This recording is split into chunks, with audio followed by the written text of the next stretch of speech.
From the Sprint Center, Oklahoma has defeated Notre Dame 77-72 in overtime in the Sweet 16. I'm Jenni Carlson here with Barry Tramel. Barry, what a game we saw tonight. Obviously, Nyesha Stevenson, huge down the stretch. Well, fantastic game. Stevenson scores 7 points in the last 45 seconds, hits the game decider, three-pointer with 4.4 seconds left. It's a game where tonight Oklahoma's stars, Danielle Robinson, Amanda Thompson, played okay, but they were upstaged by Stevenson and Abby Olajuwon. Both of them were fantastic the entire night. Well, and Stevenson, this was a redemption story for her. She, 2 years ago in the NCAA tournament playing Notre Dame in the second round, doesn't want the ball in her hands, turns it over in overtime.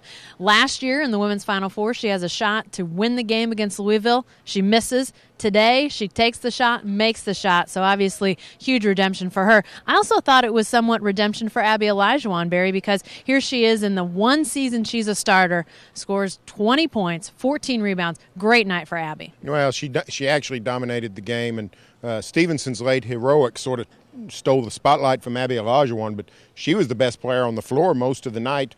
And she was confident with the ball, turned both ways, not just over her right shoulder. Really dominated all three Notre Dame post players, and so it was a great night for Abby. And I tell you, this gives the Sooners a lot of confidence for the rest of the season. Ever how far they go, whether they win Tuesday night, go on to the Final Four, wherever. If Abby Olajuwon can play like that, the Sooners can do some damage. Well, and she had 14 rebounds and 7 were offensive. She almost had as many offensive rebounds as Notre Dame did. She was just fantastic, pretty much in all facets of the game for the Sooners. Now, Barry, an Elite Eight game. Not a lot of people would have thought the Sooners would be at this stage in the season. Coming into the year, losing the Paris sisters, and then you lose Whitney Hand to injury, and I really think a lot of people were skeptical of the Sooners getting this far. They play Kentucky, an upset winner in the other Sweet 16 game here in Kansas City. What about this matchup? What do you think about the Sooners heading into Tuesday night? Well, I mean, the Sooners would have been an underdog against Nebraska. I think they'll be a favorite against Kentucky. Now, I think both games would have been good.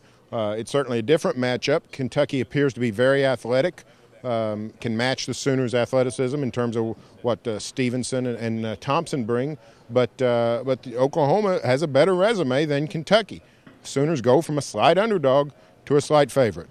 I think the Sooners and the fact that they have experience at this level, they've played to get to a Final Four before, they've been in a Final Four before, that could be huge on Tuesday night. Hey, stay with the best coverage team anywhere at newsok.com and every day in the Oklahoma.